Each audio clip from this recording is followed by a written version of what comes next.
Graça e paz, irmãos. Boa noite a todos. São todos muito bem-vindos a esta primeira noite com esse tema tão especial, o amor como atributo de Deus, que será ministrado pelo nosso missionário em pesquisa, Ebenezer Leal.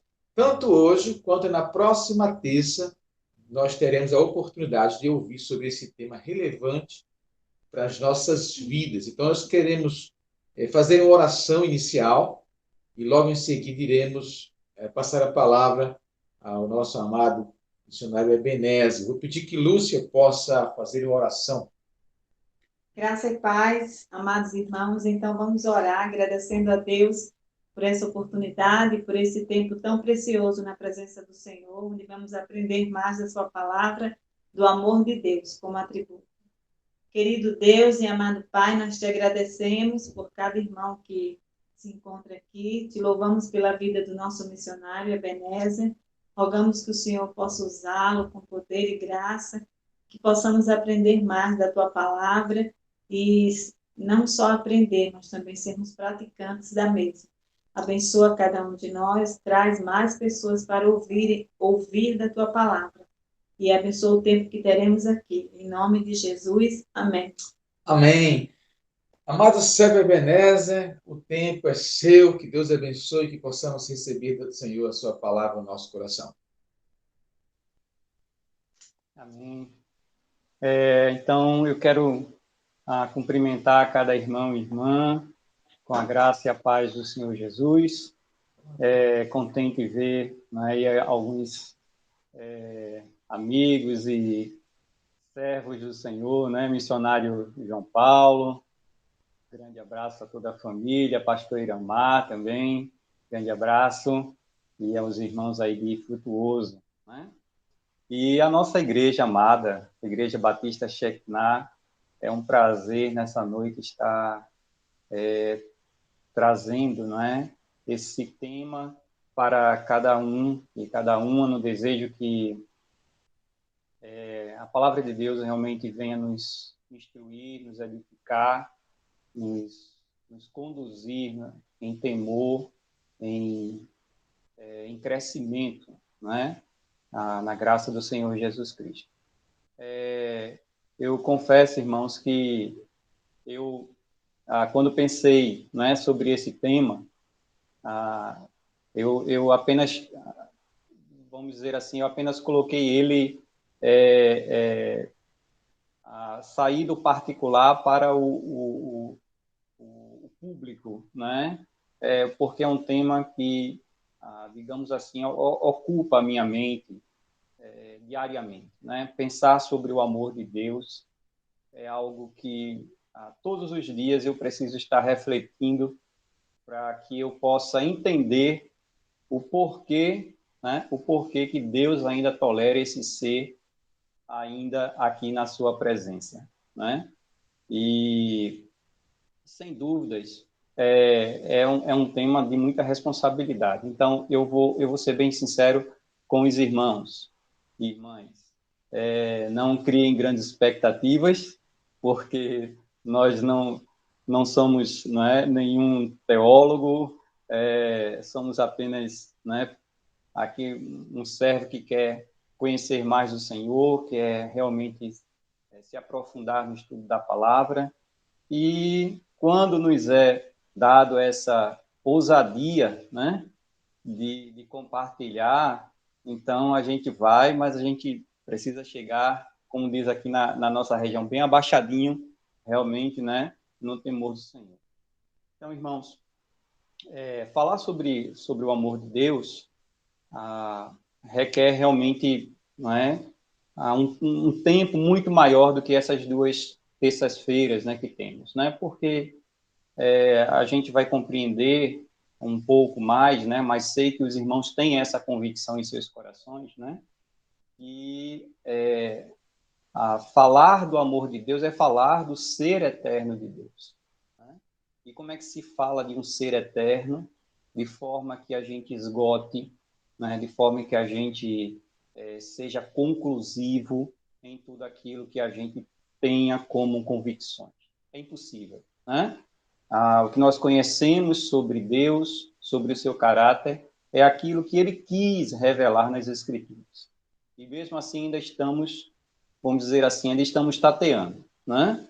Ainda estamos, a cada dia, como diz a própria Escritura, né? A cada dia sua palavra se renova, a cada dia descobrimos e percebemos e experimentamos algo novo do ser de Deus manifestado em nós.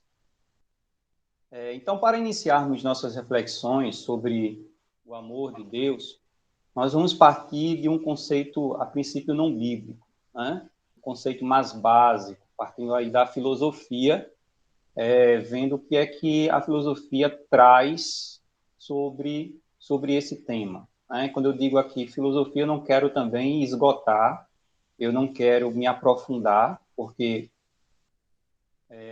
realmente os nossos conhecimentos são limitados, mas o pouco que a gente conseguiu aí reunir de informações, a gente queria aqui colocar para os irmãos.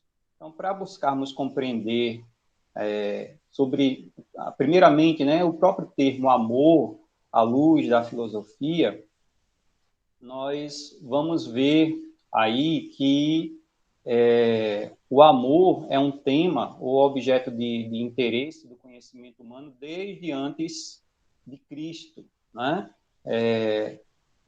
Vou pedir ao irmão Lázaro que já possa passar aí o slide, né, para a introdução. Então, o amor é um tema ou objeto de interesse do conhecimento humano desde antes de Cristo. Já na cultura grega, com o surgimento da filosofia de Platão, Aristóteles, Sócrates e outros, o amor passou a fazer parte dos discursos, diálogos desses homens. Platão, num diálogo, o simpósio, ou o banquete, está aí disponível também aí pela internet para quem quiser ter a desventura de conhecer, porque, sinceramente, não é uma literatura que a gente possa dizer, né, que há prazer em consultar, mas nessa obra, né, o banquete, Platão apresenta o eros, palavra grega para amor, que na mitologia grega é um semideus, né? Então, o eros aí, ele é um daimon, né? Que seria um semideus. Nesse diálogo descrito por Platão, Sócrates faz Agaton. Agaton foi o anfitrião desse momento, né, de diálogo, de discursos, né, onde estava Aristóteles, onde estava Platão, né, onde estava o próprio Agaton e outros, né?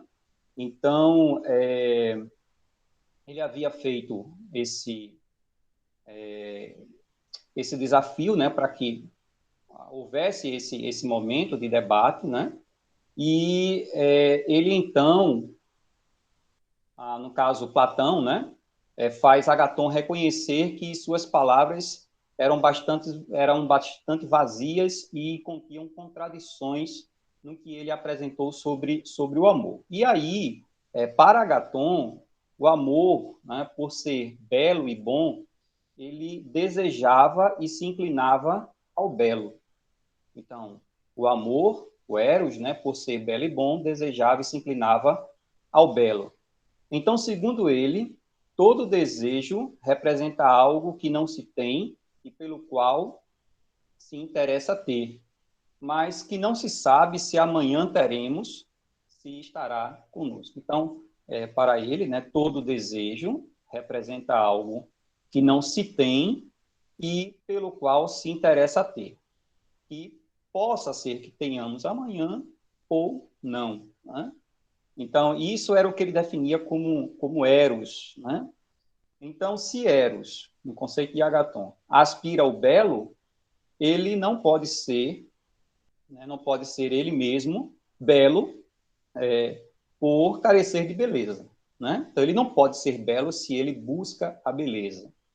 Então, se ele não é belo, se ele não é, digamos assim, perfeito e ele busca algo, ele não é um deus. E por isso, então, né, dentro da mitologia grega, Eros é, na verdade, um semideus, né? E aí Sócrates também estava presente, apresenta a narrativa de uma sacerdotisa, né, que fazia parte aí do seu ciclo de relacionamentos, chamada Diotima, que trouxe luz às suas inquietações também sobre o Eros. O pressuposto da narrativa de Sócrates, aliás, de Diotima, é o não ser belo nem bom necessariamente, não implica ser feio e mal. Então, segundo ela, o não ser belo não implica necessariamente os extremos, né? Ser feio ou mal. Mas há aí um meio termo, né? Existem termos intermediários, que é o caso aí de Eros, né? Que é um semideus. Então, esse é o caso, né, do amor, que não é um deus, nem um mortal, né? É um daimon, que é também, né, classificado como semideus. Nesse sentido, o amor é um caminho ou nexo. Nexo aqui no sentido de união, né? Então, com isso, é o que chamaríamos, né, de perfeito, né? Então, divino e formoso, ou seja, esse caminho, né, de união com o que é perfeito e o que é formoso. Então, o amor seria esse nexo, seria esse caminho, né, para o perfeito e o formoso.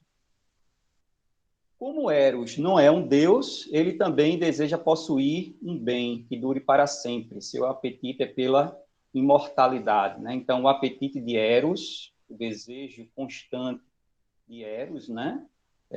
No sentido do belo, né? O belo para ele era a imortalidade. Eros, portanto, se tornou o termo para definir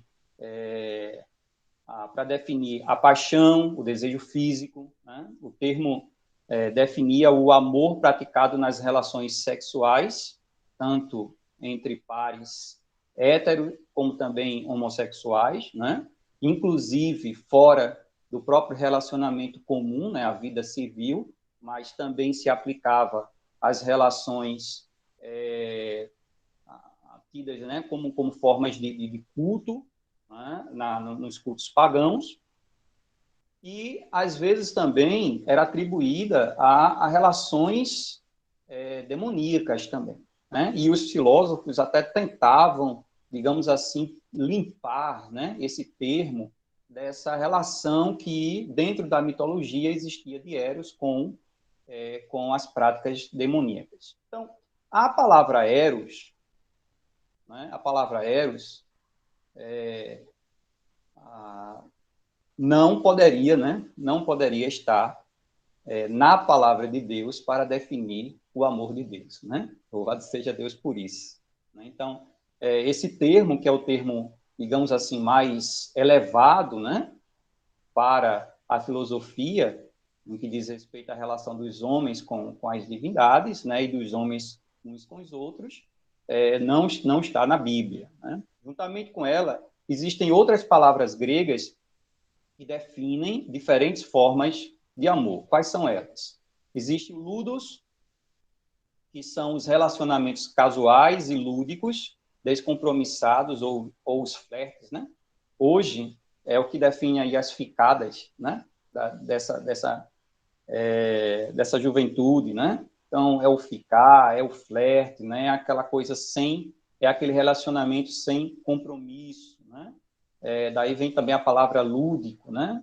A ideia de brincar, né? De se divertir, né? Onde não há compromisso. Eu vou pedir que o irmão Lázaro passe aí o próximo, né? Que já tem aí, então, as definições. A segunda palavra é a pragma. Pragma é o amor prático, baseado na razão ou dever e nos interesses de longo prazo. Então, o pragma tem muito mais a ver, né, com as questões práticas e com as questões de obrigação, de dever, né? Justamente a atração, nesse caso, né, do pragma, a atração sexual fica em segundo plano, não está diretamente relacionada com esse termo, né? Tem muito mais a ver com a cumplicidade, de um casal, por exemplo, né? Aquilo que leva os casais a serem cúmplices nas decisões, né? No cotidiano, né? Na questão da mutualidade, da ajuda, do se colocar, né, no lugar do outro, nesse sentido de sustentar, né, interesses comuns. A terceira palavra é filáutia, que é sinônimo de amor próprio, que pode ser saudável ou também pode ser insalubre. No caso, a palavra também pode significar, né, um amor, digamos assim, um sentimento, na verdade, insalubre, se houver o exercício de uma falsa modéstia, né? Então, ele também poderia ser usado para essa definição aí. A outra palavra, no caso, é eros, que já definimos, né, dentro do conceito, né, do amor platônico. A quinta palavra é philos. Philos significa amizade ou afeto por boa vontade. Esta palavra, né, já iremos encontrá-la nas Escrituras, porque dela também derivam outros termos, né, como, por exemplo, a própria, né, a cidade de Filadélfia, né? Então, Filadelfos, né? E também se encontra na palavra de Deus, né? A última palavra é a palavra ágape, que é o amor demonstrado por indivíduos que não conhecemos e com quem não temos vivências e experiências. Vem da natureza divina, também chamada de caritas ou caridade, de conceito altruísta, buscando sempre o cuidado do bem-estar alheio. Então, esta palavra, ágape, né, já se aproxima mais daquilo que nós conhecemos sobre o amor de Deus. Eu digo no conceito da filosofia, né? Um conceito filosófico. Então, o irmão pode passar, por favor?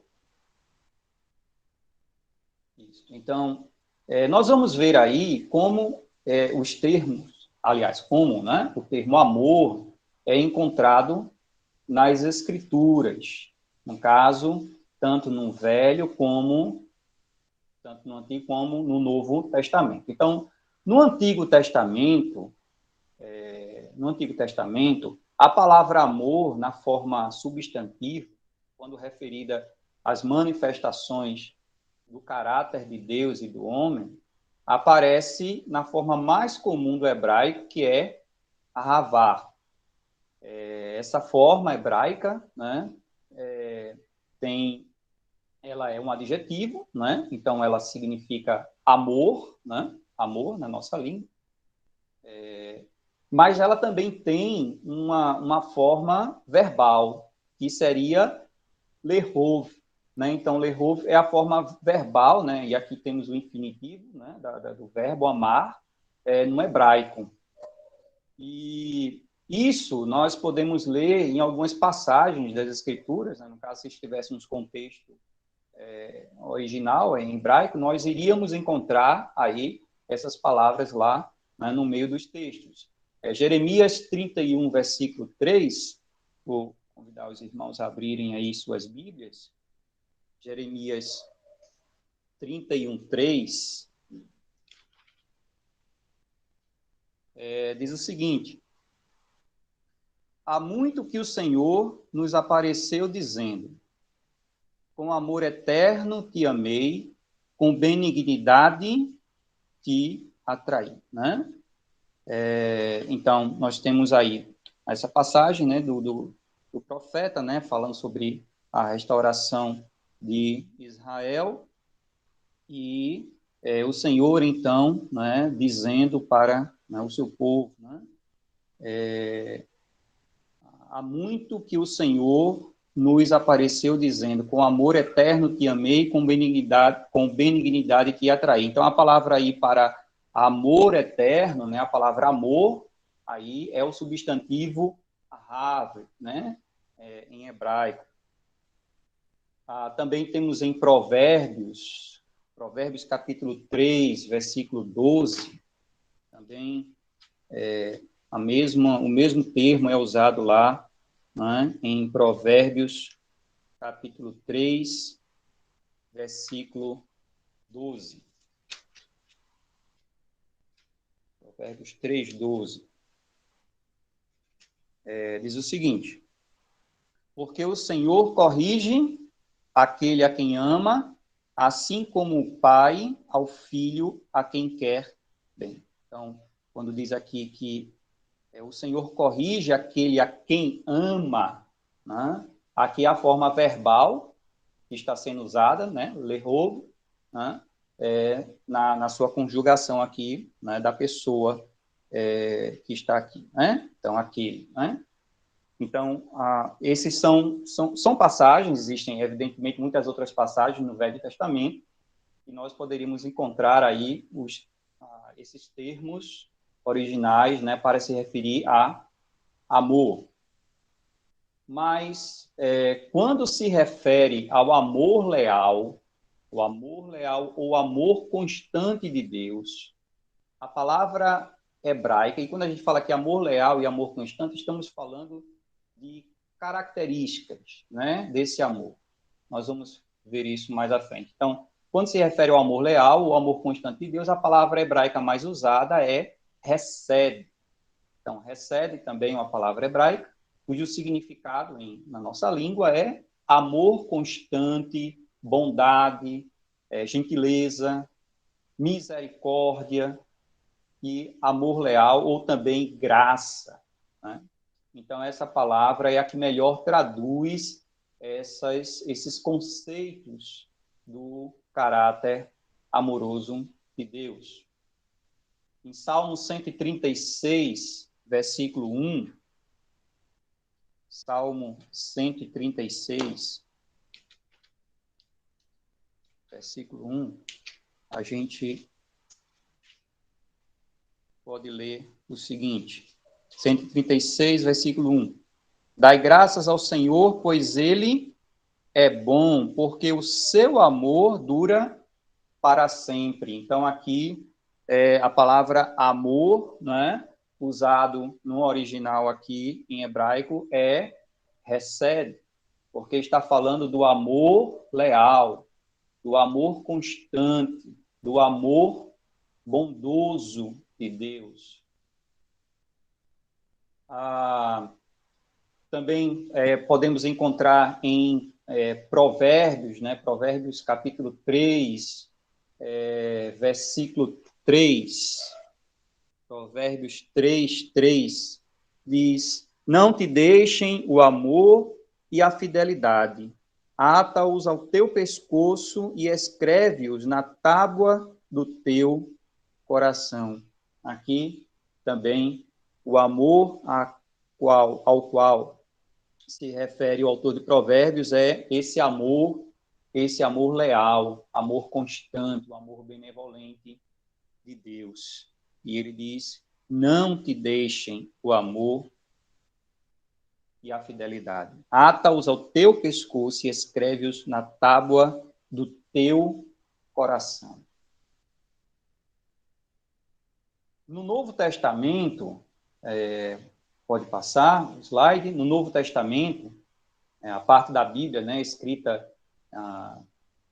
em hebraico, né, desculpe, a parte da Bíblia escrita em grego, né, alguns trechos em hebraico, mas depois também traduzido para o grego, a palavra mais frequentemente usada para amor é ágape. Ágape também está lá dentro do conceito filosófico, porém, né, evidentemente, com uma considerável distorção e distância daquilo que a palavra de Deus nos traz quando apresenta o amor num conceito desta palavra.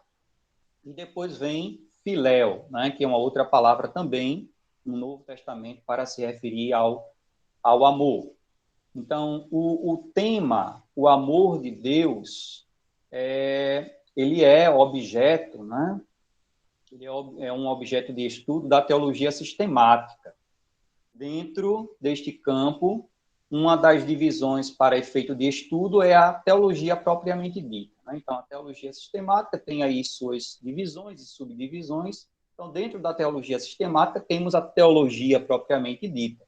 E a teologia, como subdivisão da teologia sistemática, busca esclarecer sobre a natureza, os decretos e as obras de Deus.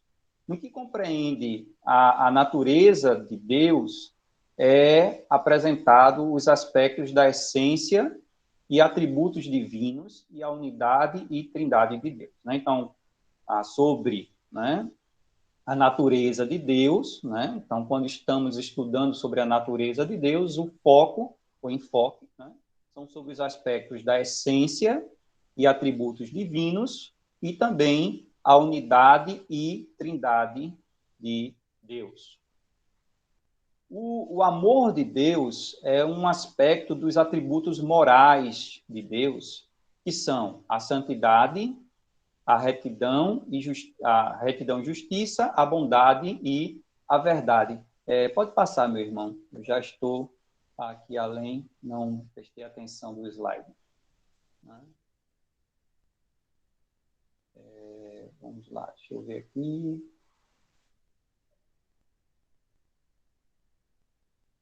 Muito bem. Então, o amor de Deus, né, é um aspecto dos atributos morais de Deus, que são a santidade, a retidão e justiça, a bondade também e a verdade. Então, dentro do estudo da teologia, né, nós vamos, quando nos debruçarmos, né, sobre os atributos morais de Deus, né, nós vamos estar destrinchando, né, e compreendendo, à luz das Escrituras, sobre a santidade, a retidão, justiça, bondade e verdade de Deus. Então, o amor de Deus é um aspecto dos atributos morais de Deus. Né? Então, o amor de Deus é um aspecto dos atributos morais de Deus. Nós não iremos aqui, não é, discorrer sobre a teologia em todos os seus campos, mas, né, o tempo não nos permitiria. Mas consideraremos em nossa abordagem um dos atributos morais de Deus, que é a bondade, a princípio, a bondade, a fim de entender a temática de nossa exposição. Então, partindo da bondade de Deus, segundo Thyssen, na obra, né, Palestras em Teologia Sistemática, os atributos morais de Deus se referem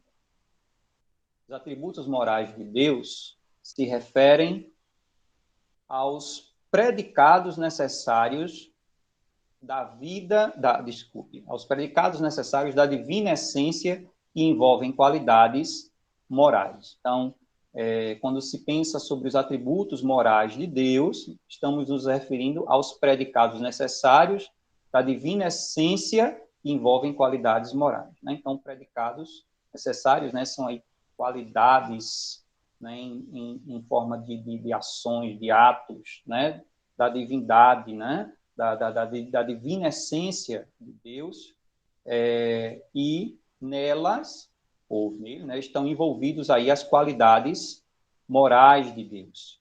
E, como já citamos, envolve santidade, retidão, justiça, bondade e verdade.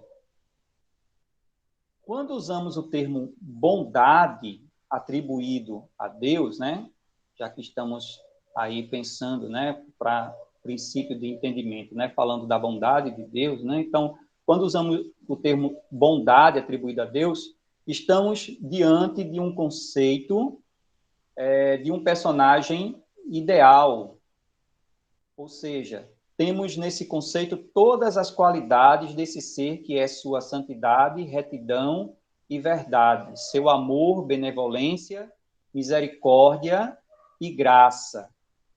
Então, falar sobre a bondade de Deus, né, é trazer esse conceito também de todas essas qualidades de Deus, que é sua santidade, a retidão, verdade, seu amor, né, sua benevolência, misericórdia e graça, e fazem parte desse personagem ideal. Né?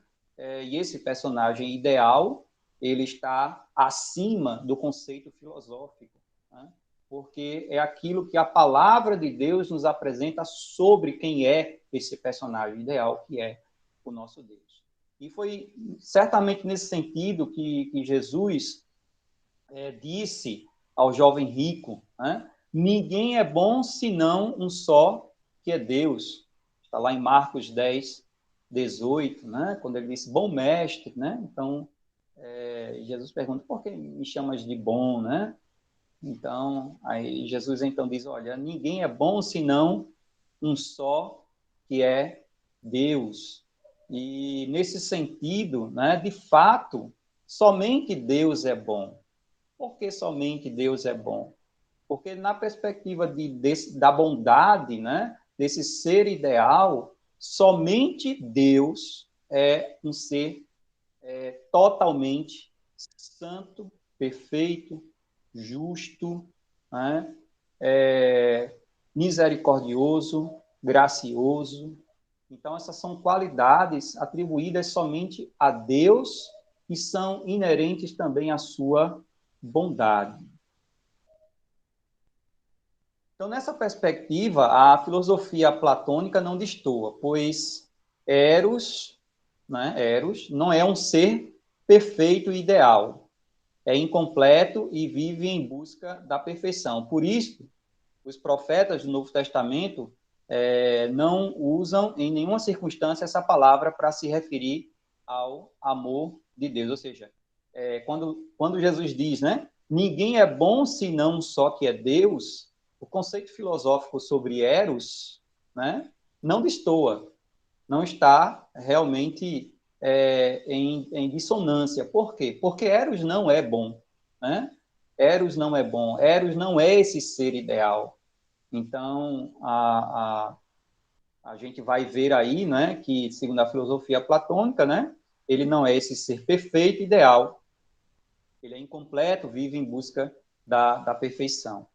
E por isso mesmo, né, os profetas do Novo Testamento não usaram em nenhum momento, em nenhuma circunstância, a palavra eros para se referir a qualquer que seja, né, a intenção de falar sobre o aspecto da bondade de Deus, do amor de Deus. Então, o amor é uma qualidade da bondade de Deus. O amor é uma qualidade da bondade de Deus. Agora, meus irmãos e irmãs, podemos aí delimitar melhor, né, nossa compreensão sobre o amor de Deus. Próximo slide.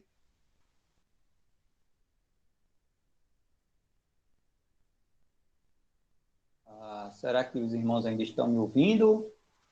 Estão, né? Sim, Ebenezer, estamos ouvindo. Muito bem. Então, vou pedir ao irmão Lázaro que, por favor, passe aí o próximo slide. Ótimo. Então, poderíamos aí usar muitos outros textos, né, para a gente iniciar aqui a nossa interpretação do tema, né, para fundamentar o nosso estudo. Mas nós vamos partir de um texto clássico, quando se fala do amor de Deus, que é 1 João, capítulo 4, os versículos, digamos assim, os versículos-chave seriam os versículos 8 e 16. Mas, se o tempo nos permitir, vamos tentar aqui ser rápidos aqui na leitura de 1 João, capítulo 4, dos versículos, vou ler dos versículos 7 até o versículo 16. Diz: Amados, amemo-nos uns aos outros, pois o amor é de Deus. Quem ama é nascido de Deus e conhece a Deus. Aquele que não conhece a Deus, aquele que não ama, não conhece a Deus, porque Deus é amor. Nisto se manifestou o amor de Deus para conosco, em que Deus enviou o seu Filho unigênito ao mundo para que, por meio dele, vivamos. Nisso está o amor, não em que nós tenhamos amado a Deus, mas em que ele nos amou e enviou o seu Filho como propiciação pelos nossos pecados. Amados, se Deus assim nos amou, nós também devemos amar uns aos outros. Ninguém jamais viu a Deus, mas se amarmos uns aos outros, Deus está em nós e em nós é aperfeiçoado o seu amor. Nisto conhecemos que estamos nele e ele em nós, por ele nos ter dado o seu Espírito. E vimos e testificamos que o Pai enviou o seu Filho como Salvador do mundo. Todo aquele que confessar que Jesus é o Filho de Deus, Deus está nele e ele em Deus. E nós conhecemos e cremos no amor que Deus tem por nós. Deus é amor. Quem está em amor está em Deus e Deus nele. Então, esse texto, não é maravilhoso, falando sobre o amor de Deus que nos foi derramado, né? Foi derramado em nossos corações pelo seu Filho. E aqui no versículo 8 e versículo 16, né, quando diz: aquele que não ama, não conhece a Deus, porque Deus é amor, né? Então, existe aqui um princípio, um princípio aí de antagonismo, né? De oposição, né? Aquele que não ama, não conhece a Deus, porque Deus é amor. Então, se você não ama, então você também não conhece a Deus. E você também não pode dizer que conhece a Deus se você não ama. Então, a partir digamos, dessa afirmação de João, né, que Deus é amor, né, nós podemos, então, avançar aqui na nossa compreensão. O amor de Deus indica que a perfeição da natureza divina o impele constantemente a se comunicar. Então, o amor de Deus traz essa indicação, né, da natureza divina, desta constante necessidade de se comunicar. É um impulso das emoções de Deus. É um impulso emocional, mas também uma afeição racional e voluntária. Né? E voluntária, não involuntária, né? E voluntária. Então, no livro O Conhecimento de Deus, né, foi uma das obras que nós utilizamos, né, para também basear o nosso estudo, né, está escrito que o amor de Deus é o exercício de sua bondade para com os pecadores individualmente, pelo qual, tendo se identificado com o bem-estar deles, deu seu Filho para ser seu Salvador. E agora os leva a conhecê-lo e beneficiar-se dele num relacionamento de aliança divina. Então, o amor de Deus é esse exercício de sua bondade para com os pecadores individualmente, né? Por ele ter se identificado com o bem-estar deles. Mas nós vamos ver que essa identificação do bem-estar de Deus não é em primeiro plano, não é o objeto primeiro da identificação de Deus conosco, né?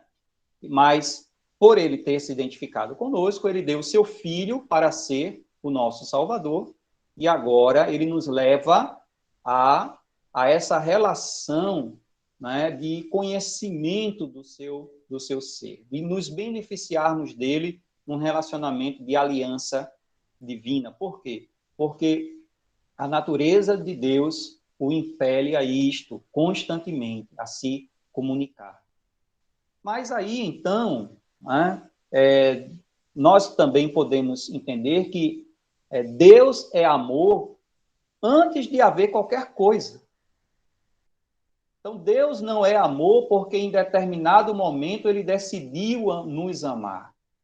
Deus não é amor porque lá no Jardim do Éden o homem, não pecou, caiu, se afastou de Deus e agora se coloca nessa situação de miserabilidade, de depravação total, e Deus, então, decide amar, né? Ou seja, Deus começa a exercer o seu atributo de bondade, demonstrando o amor para com o homem. Não, Deus não é amor porque o homem passou a necessitar, né, da sua graça. Antes de haver qualquer coisa criada, o amor de Deus já existia. Então, o objeto primário do amor de Deus não é o homem ou qualquer outra criatura, mas a própria Trindade.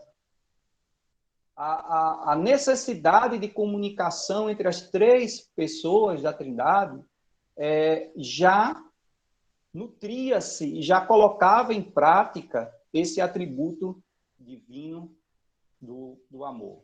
Dessa forma, Deus não necessita do homem, Deus não necessita do universo para exercitar seu amor. Amar faz parte da sua natureza. Isto aí contrasta, né, com os deuses irados do paganismo, né, com a frieza e indiferença dos deuses filosóficos, né? Então, o amar faz parte da natureza de Deus. E esse relacionamento, primeiro, que não é com o homem, com a sua criatura, nem com nada criado, mas com as três pessoas da Trindade, a gente vê na afirmação do próprio Cristo. O Senhor Jesus, lá em Mateus capítulo 3, versículos 16 e 17, Mateus 3, 16 e 17, eu acho que... Isso, ok, o irmão já passou aí, se anteveu. Mateus 3, 16 e 17.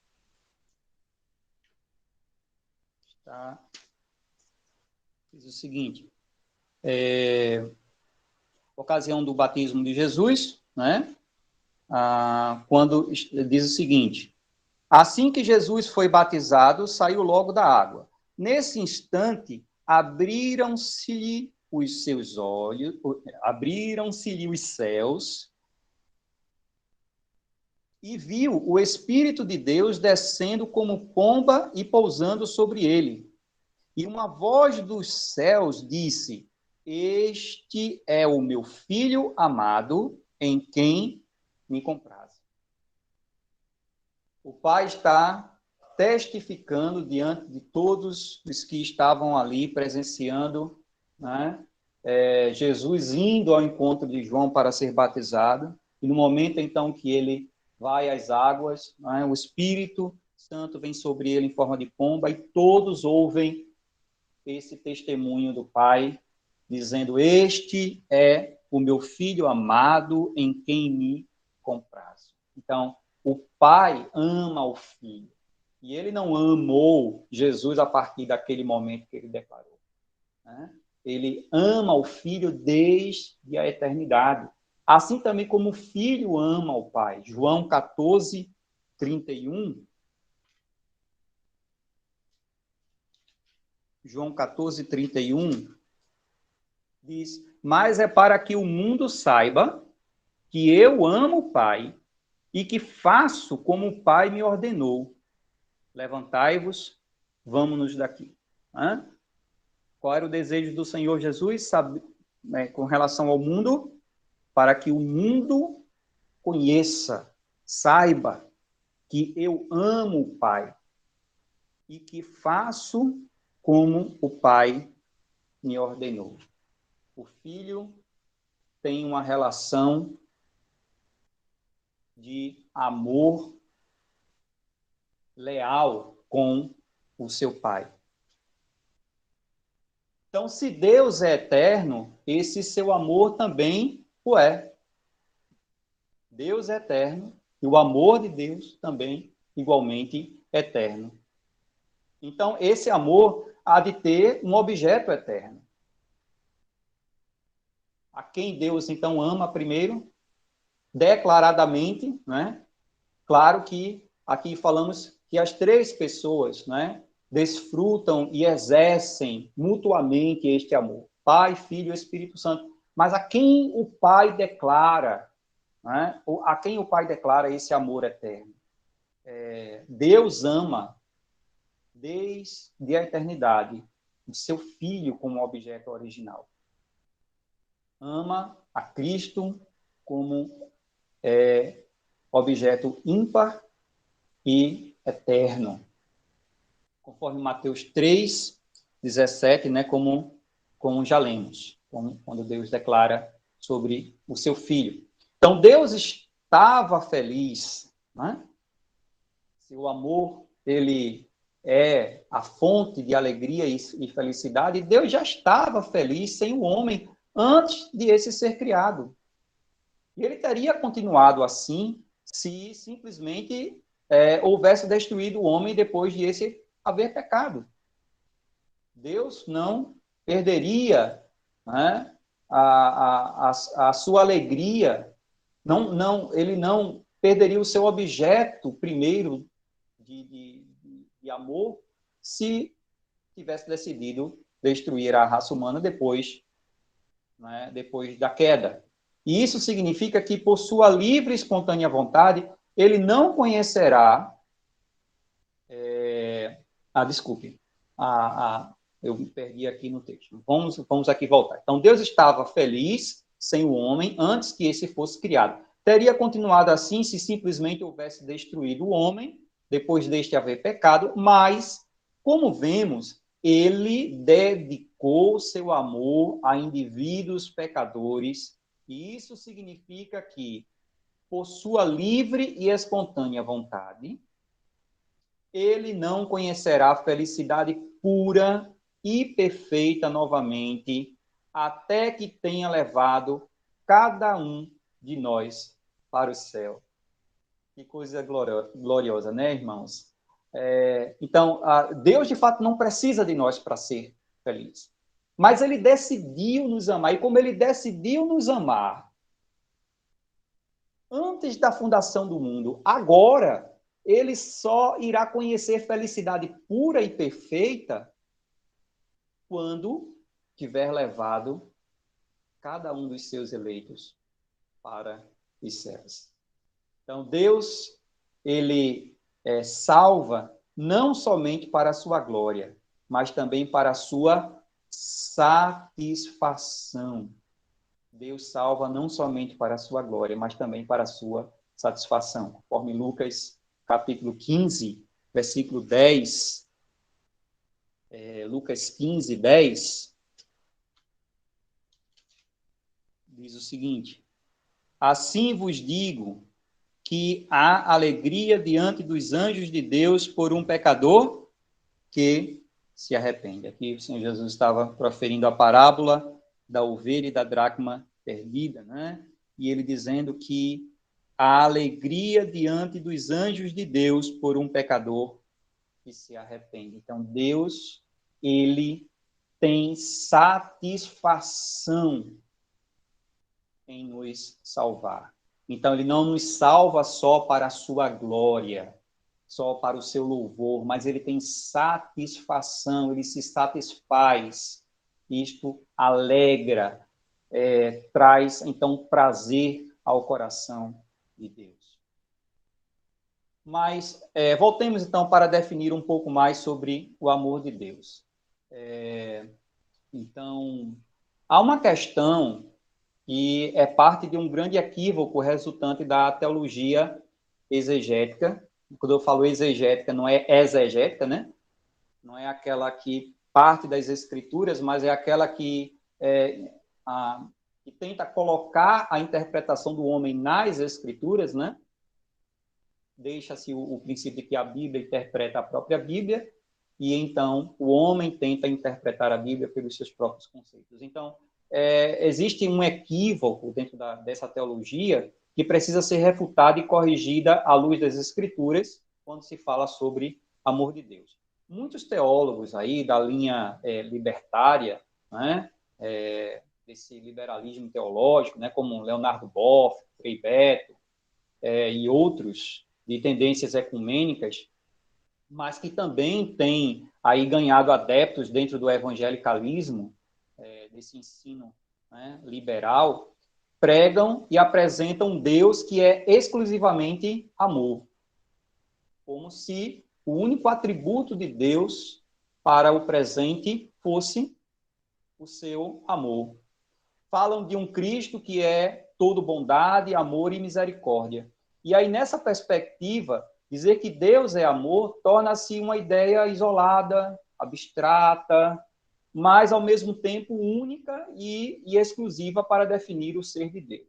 Né? Então, Deus é amor, né? Aquela coisa, né, tão transcendente, né? tão longe, né? Mas, ao mesmo tempo, é a única coisa que se apresenta para definir o ser de Deus. Né? Exclui-se, assim, os demais atributos morais da pessoa divina, como a sua santidade, a sua justiça, a sua retidão e a verdade de Deus. Então, do ponto de vista de João, ao declarar, né, voltando aí ao texto da primeira carta de João, né, quando ele diz lá no capítulo 4, Deus é amor, não é o seu propósito aqui anular os outros aspectos da bondade de Deus. João não está anulando os demais aspectos da bondade de Deus. Pelo contrário, ele está dizendo que Deus é o mesmo que fez o mundo, que o condenou pelo dilúvio, né? João tinha convicção e conhecia os relatos sobre isto, né?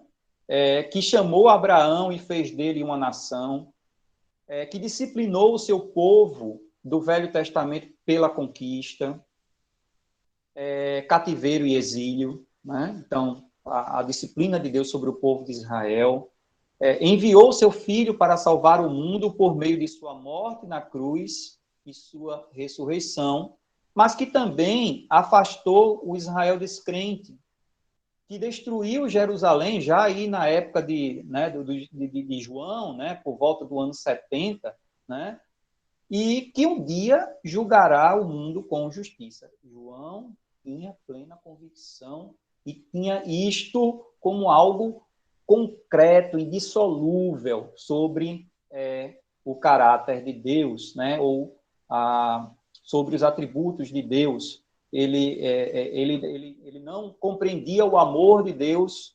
distintamente desses demais atributos divinos.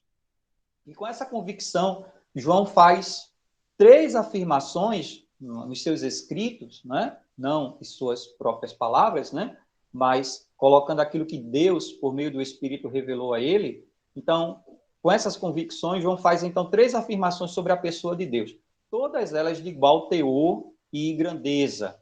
A primeira afirmação que João faz é: Deus é Espírito. Está lá em João capítulo 4, versículo 24. A passagem já é bem conhecida, é a conversa de Jesus com a mulher samaritana. Né? Então, na conversa com a mulher samaritana, Jesus esclarece a ela e a nós que, por ser Espírito, ele não está limitado a lugares de adoração, mas também implica que ele não tem corpo. Né? Quando né, a mulher diz, olha, né, os nossos pais diziam, né, que no monte é quem se deve adorar a Deus. Vocês dizem que é em Jerusalém. Né? E Jesus diz, olha, nem uma coisa nem outra. Né? Porque Deus é Espírito. E chegou, né, o tempo, né, em que os seus adoradores devem adorar a Ele em espírito e em verdade. O que é que Jesus estava aqui revelando àquela mulher e a todos nós? Né? Que, por Deus ser Espírito, Ele não está limitado a lugares de adoração, né? Nem no monte, nem em Jerusalém, mas também que Ele não tem corpo. Né? É um princípio que está estabelecido aqui. Se ele é Espírito, ele não tem corpo, ele não é material. Se ele não é material, também ele não tem partes e nem paixões, já que as paixões, na sua maioria, não é? Elas se demonstram justamente no corpo. Né? Sua personalidade, poderes e qualidades estão perfeitamente íntegros quando se diz Deus Espírito. nele nada se altera. Tiago, capítulo 1, versículo 17. Tiago nos diz o seguinte, no capítulo 1 e versículo 17. Toda boa dádiva e todo bom dom perfeito é lá do alto, descendo do Pai das luzes, em quem não há mudança nem sombra de variação. Em Deus, o Pai das luzes, de onde vem toda a boa dádiva e todo dom perfeito, não há mudança nem sombra de variação. Então, embora não tendo paixões, né? Não, Deus não é Deus não se dá às paixões, né? Ele não tem paixões como nós humanos temos, nós suas criaturas temos. Deus, embora não tendo paixões, Deus não é insensível. Né? Não podemos aqui anular uma coisa com a outra. A sua natureza é de escolha voluntária e deliberada. Portanto, paixões humanas passíveis e involuntárias, como, por exemplo, né? Quando a gente fala de paixões aqui, não estamos só falando aquela questão, né, avassaladora, né, aquela questão, né, que enrubesce o rosto, né, que gera sensações, né, descontroladas. Não. Por exemplo, a dor, o medo, né, o sofrimento, arrependimento, desespero, né? Essas paixões humanas, elas não são compatíveis com o ser divino. Por quê? Porque ele não é instável, né? Deus, a sua personalidade, não é constante, imutável, e, portanto, essas paixões são incompatíveis com o seu ser. Não há circunstâncias no amor de Deus, não há inconstâncias no amor de Deus, que é Espírito. Seu amor, conforme Cantares, capítulo 8, versículos 6 a 7, seu amor é forte como a morte. Né? Seu amor é forte como a morte.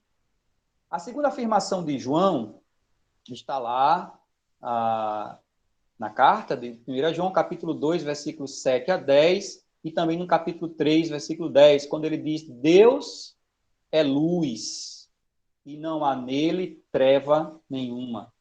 Então, dizer que Deus é luz significa também, não é, dizer que luz significa santidade e pureza baseadas na lei de Deus. Luz é a santidade e pureza baseadas na lei de Deus. E trevas significa perversidade moral e injustiça. Tudo aquilo que é contrário, né, à lei de Deus é considerado trevas. Tudo aquilo que não é de acordo com a justiça de Deus é iniquidade, é trevas. Características totalmente incompatíveis e ausentes do ser de Deus. Então, Deus é luz. Primeira afirmação, Deus é espírito. Segunda afirmação, Deus é luz. Afirmar que Deus é luz anula e abole qualquer ideia sentimental desse amor. Qualquer indulgência, benevolência ou mansidão desassociada dos padrões ideais morais devem ser desprezados quando se pensa no ser de Deus. O amor de Deus é um amor santo. Deus é aquele que ama a justiça e odeia a iniquidade. E este é um ideal também para os seus filhos. Mateus capítulo 5, versículo 48. Eu já estou aqui praticamente extrapolando o tempo. Pastor, pode falar aí quando disser basta, bastou.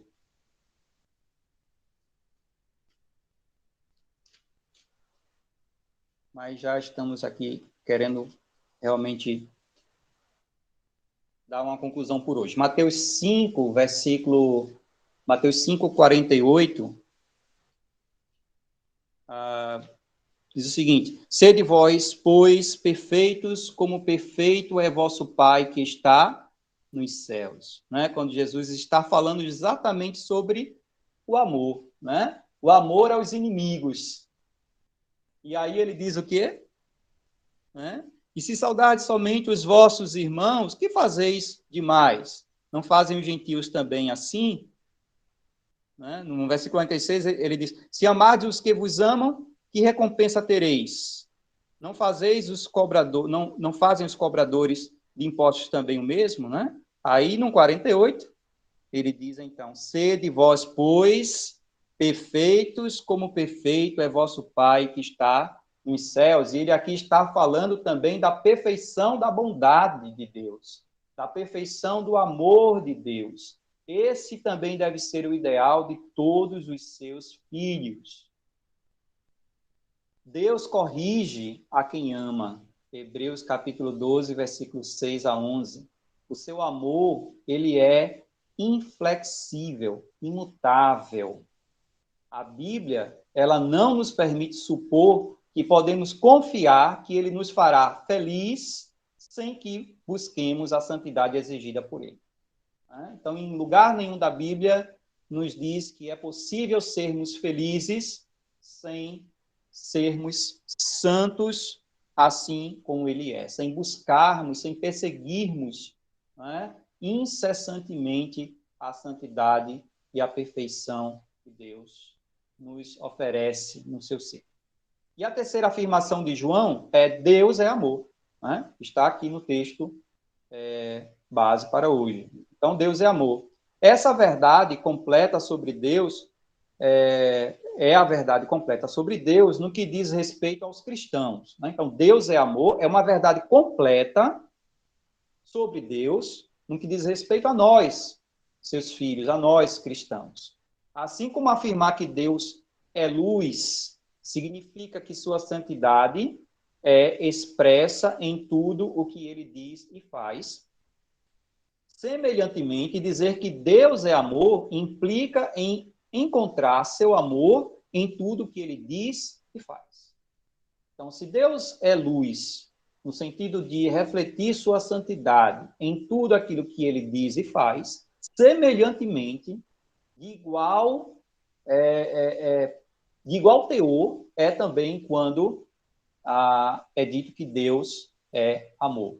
Então, concluímos que, sendo um amor uma qualidade da bondade de Deus, o que é um atributo moral, ele não pode ser amoroso sem ser santo, reto, justo e verdadeiro. Né? Então, a gente tem aqui mais alguns pontos. Eu acredito que, pelo horário, já não será possível a gente discorrer hoje, né? Para não entrarmos aí, né, além das 9 horas.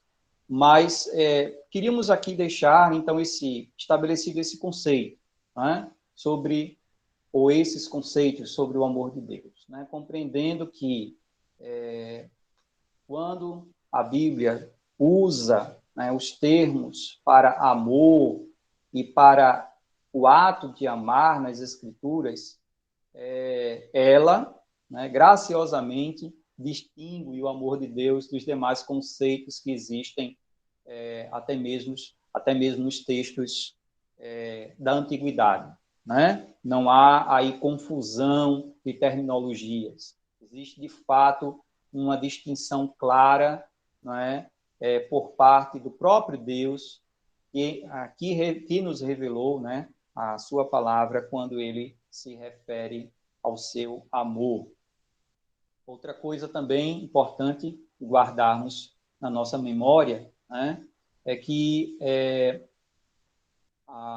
o amor de Deus, né, ele é também um aspecto, né, é uma característica da bondade de Deus, né, da benevolência de Deus. Então, a bondade é um atributo de Deus. E quando entendemos, né, esse atributo, estamos também conhecendo e compreendendo o amor de Deus. E como um atributo de Deus, o amor, ele não está dissociado dos demais atributos divinos, que é a sua santidade, a sua retidão, e a sua verdade e justiça. O amor faz parte, está totalmente engajado, né, neste propósito de revelar o caráter de Deus. Outra coisa também, para nós guardarmos aqui em nossa memória, né, é que existe um objeto primeiro do amor de Deus, que não somos nós. Não fomos nós o primeiro objeto, né, do amor de Deus. O primeiro objeto do amor de Deus é o seu próprio Filho. Ou, pelo menos, né, podemos dizer assim, é na pessoa do Filho que ele manifestou esse seu primeiro propósito. Né? Mesmo que na relação, né, da Trindade exista essa, vamos dizer, essa necessidade, né, é algo inerente a ele, essa convivência, esse relacionamento em amor. Mas, porque Deus quis nos amar antes da fundação do mundo, ele também revela a nós este amor. Ele também nos fez objeto, né, do seu amor.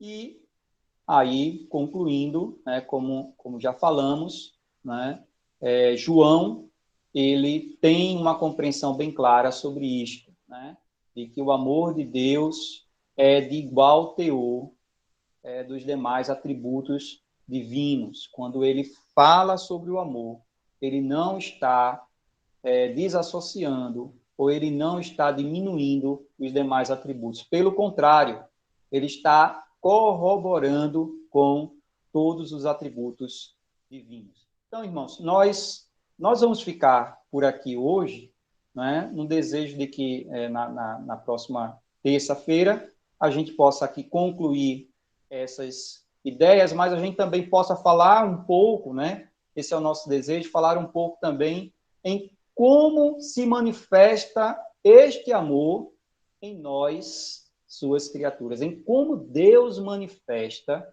o seu amor em nós, suas criaturas. Então, que Deus nos abençoe, que Ele nos conduza em reverência, em temor e desejo de conhecê-lo cada dia mais. Pastor Valmir. Ok, Menezes, que maravilha, né? Exposição prática, assim, bastante bíblica, teológica, isso é muito importante, em especial essa conclusão, quando você destacou bem acerca do amor de Deus, essa qualidade, né, da sua bondade como atributo moral, certamente não vai... Deus jamais poderia ser amoroso sem que também ele igualmente fosse santo, reto, justo e verdadeiro. Então, é por isso que nós, às vezes, temos ouvido de pessoas dizendo assim, se Deus é bom, né, se Deus nos ama, por que ele permite que pessoas venham a sofrer tanto? Né? Então, não compreende o amor de Deus associado ao seu caráter de retidão, de justiça, de santidade. Então, tudo isso nos dá a compreensão, de fato, que Deus nos ama com toda a perfeição, ou seja, que nenhum mal que aconteça ao homem diminui retira o amor santo, justo, bom de Deus. Maravilhoso mesmo. Queria abrir também espaço, amados, se você tem alguma pergunta ou alguma consideração acerca da temática, você pode abrir o seu microfone, a sua câmera também, e pode compartilhar um pouco, se você assim desejar.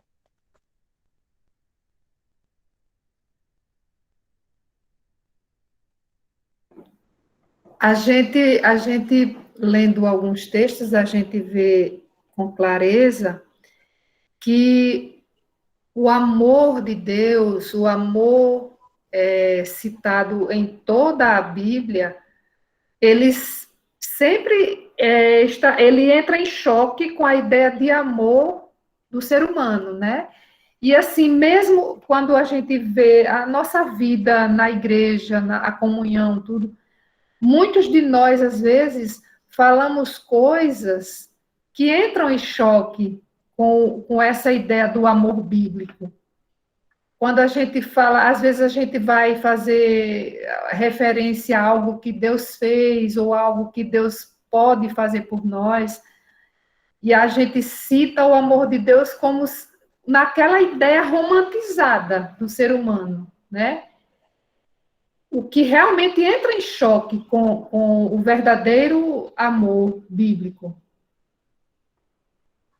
Então, é assim, algo que realmente a gente precisa estar sempre lendo, sempre reavivando na memória, porque nós somos tendenciosos a levar a ideia do amor de Deus para a nossa ideia própria de amor, bem humana mesmo. Verdade, muito bom o comentário. Mais alguma consideração antes de concluirmos? Se não, queridos, nós queremos agradecer por você ter participado, o amado servo do Senhor, missionário nosso, Ebenezer. Na próxima terça-feira, se Deus permitir, também estaremos juntos, aprendendo mais a cada terça-feira, estudando a palavra de Deus, a fim de que nós possamos também não só ouvir, mas praticar as verdades de Deus reveladas na sua palavra, nas nossas vidas. Então, nós queremos agradecer muito a Ebenezer, esse tempo tão precioso e tão especial, e a todos os presentes. E a gente, então, nós queremos concluir com oração também, de gratidão, porque Deus nos amou primeiro e também continua nos amando sempre. Vamos fazer a oração? O missionário João Paulo vai nos ajudar, então, aí, concluindo com a palavra de oração, irmãos. Amém. Oremos. Senhor Deus, queremos agradecer, Pai, por tudo que tem feito por nós. Obrigado por esse tempo, Senhor, pela tua palavra que nós ouvimos. Obrigado pela vida do missionário Ebenezer, Senhor, por usar o teu servo para nos ensinar sobre ti. Agradecemos porque aprendemos sobre o verdadeiro amor que vem de ti, como tu és verdadeiramente, e que possamos retirar de nossas vidas esse pensamento, como a irmã Miriam mesmo lembrou, Senhor, esse pensamento romantizado do que era amor. E que possamos transmitir verdadeiramente aquilo que a tua palavra nos ensina sobre quem é o Senhor, sobre todos os seus atributos, ó Pai, e que possamos transmitir para outros que necessitam ouvir. Nos concede uma boa noite de descanso, estejas abençoando a cada um de nós, em nome do teu Filho amado Jesus. Amém.